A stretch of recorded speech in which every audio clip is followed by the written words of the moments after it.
to the session Excretion, the wastage disposing system. In previous class, we have discussed about the solutions for the kidney failure. The complete irreversible kidney failure is called ESRD. To get, when ESRD occurs, all the waste material get accumulated in the body, they become toxic and sometimes they may lead to the death of the person. The solution for kidney failure is, yesterday we discussed about dialysis. That is one method, removing the waste material with the help of a machine. It is artificial method. And another permanent solution, a complete solution for kidney failures is kidney transplantation. This is a permanent solution, and the kidney should be, the donor should be close relative, and because to avoid any rejection of see, whenever any new foreign body enters into your body, our immune system will reject this foreign body, and it may the surgery may become failure. To avoid this problem, we should the donors must be the close relative, and so that the rejection chances will be less. And the kidneys can be collected from donors, and sometimes kidneys may be also collected from a brain dead persons. Organ donation saves the life. We'll discuss about organ donation afterwards. And brain dead patients also can donate the kidneys, and the kidney should be functioning kidney should be transplanted to the recipient. Now let us discuss what are the other excretory organs in the body. Apart from the kidneys, we have so many other excretory organs in our body, like skin, lungs, liver, intestine. We already know that the skin secretes sweat, and skin also secretes, skin consists of sweat glands and sebaceous glands. The sweat glands secrete the waste material in the form of sweat, and the sweat contain salts and water. And sebaceous glands also secrete a oily-like substance called sebum. And through the skin, sebum, fatty acid, cholesterol, all such things will be eliminated from our body. Excess of salts and excess of water is also eliminated through skin in the form of sweat. Now coming to the lungs, already we discussed, lungs also play a very major role to excrete the carbon dioxide which is formed during metabolism, and water, and carbon dioxide and water will be eliminated through lungs in exhalation. And coming to the liver, liver plays a very important role to detoxify all the drugs, vitamins, hormones, enzymes. After completion of their work, all these things are detoxified in the liver, and they will be converted into less poisonous substance. All the poisonous substances are detoxified and converted into neutralized to less poisonous substances, and they are excreted from our body. After the destroying the RBC, when old RBC are destroyed, bilirubin and bilirubinein pigments are formed, and these pigments are also detoxified and be sent out from our body in the form of and afterwards they will be sent to the excretory organs like kidneys. Now coming to the intestine excrete the waste material in the form of feces, excess amount of calcium, magnesium, iron, water, and all other things, used drugs, all other things will be excreted along with the feces. Now when we discuss about the evolution of excretory system, let us discuss other organs. What are the excretory organisms in the lower organ? What are the excretory organs in the lower organism? When you talk about the unicellular organisms like protozoa, they do not possess any excretory organs. They are single celled. The excretion is very simple in the form of diffusion, and the fresh water from the waste material will be directly diffused out from their cells. In freshwater protozoa like amoeba and paramecium, they possess a small spherical structure called contractile vacuole. This contractile vacuole collects the waste material which is formed inside the cell, and it swells and moves to the surface of the cell and burst and release the waste material outside. Now coming to the foriferous and coelenterate, these are aquatic animals. Water will be continuously bathed with the cells, and the poriferans possess small pores so that the water flows through these pores and the waste material will be sent out along with the pores. Now coming to the platyhelminthes, the phylum Platyhelminthes, this is the first phylum which possesses some specialized excretory organs called flame cells. Platyhelminthes examples: liver fluke, tapeworm, All these organisms come under the phylum Platyhelminthes, and they possess a very specialized excretory organs called flame cells.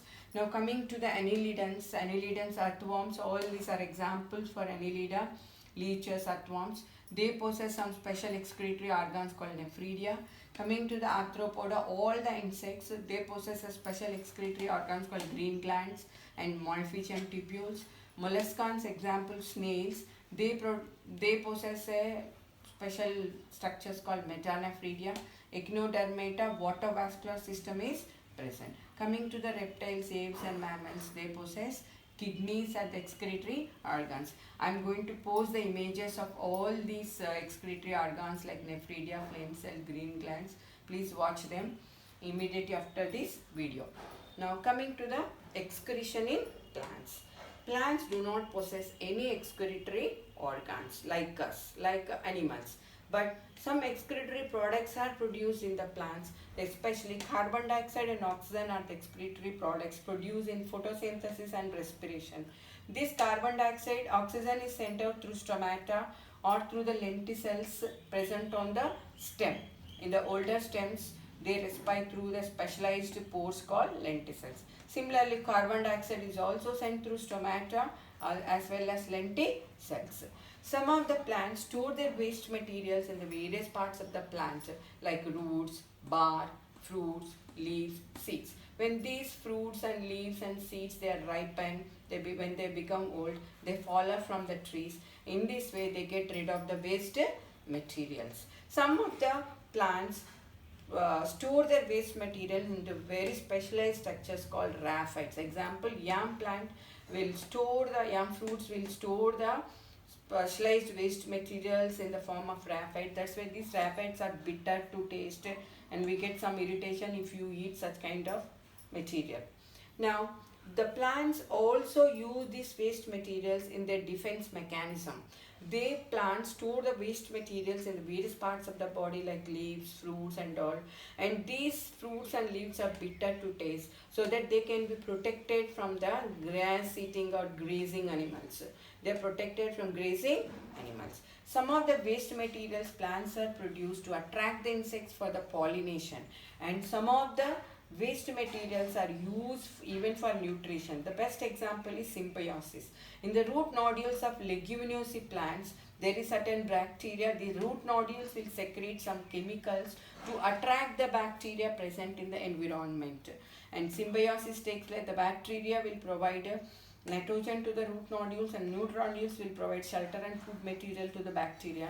They live together and this process is called symbiosis. Here the symbiosis takes place with the certain chemicals secreted by the root nodules of leguminous family. Now, plants produce so many biochemicals. During their metabolism, so many chemicals are produced, and these biochemicals are of two types: primary metabolites and secondary metabolites. Primary metabolites are examples of carbohydrates, proteins, fats, and these primary metabolites are very essential for plants for their growth. And they also produce another type of materials, chemicals called secondary metabolites.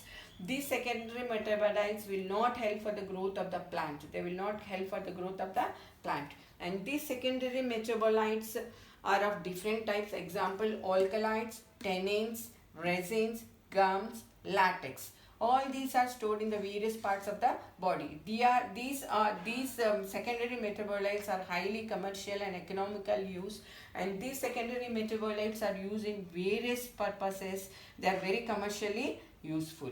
Now these secondary metabolites, for example, let's just discuss about alkaloids, tannins, resins, gums and latex. Alkaloids are the nitrogenous waste material stored in the various parts of the plant.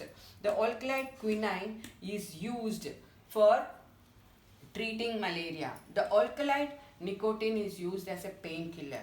The alkaloid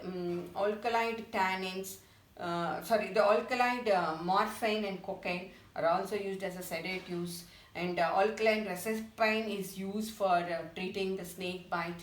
Caffeine is an alkaloid obtained from the coffee tree coffee arabica, and this caffeine stimulates the nervous system, and this is also one kind of alkaloid. Nimbin is alkaloid obtained from neem tree, and this used as an insecticide. Scopolamine is obtained from a tree called datura, and all these are used as a painkillers or insecticide. Pyrethroids, all these are the alkaloids which are used for various purpose. Now coming to the tannins. Tannins are the carbon compound brown in color, and tannins are obtained from the plants, and these tannins are used to tan the leather, cleaning the leather, and they are also used in varnishes, resins, gums. Gums are used as adhesive purpose. Latex is also a white milky substance produced from the rubber plant Hevea brasiliensis. Like that, all these various secondary metabolites are used in various purposes. Now let us discuss what is meant by excretion and secretion. See, when you move the parts, potted plants and all, you get certain smell from them. This smell is nothing but a kind of secretions, a kind of thing secreted by the roots of the plant. Now let us discuss what is the difference between excretion and secretion. Now, excretion means elimination of waste material. The waste materials are in the form of urea, tears and sweats are excreted from our body. It is a passive transport. It's a passive. They are eliminated outside from the body. Coming to the secretion, saliva is secreted, enzymes are secreted, hormones are secreted. Secretion means movement of useful substances from one place to another place. We call it as secretion. It is an active substance. Enzymes are secreted, hormones are secreted, gum, latex, tannins, all these are the secretory products. Plants secrete various chemicals, various biochemicals which are very commercially useful. Okay children, thank you. We'll meet in the next session.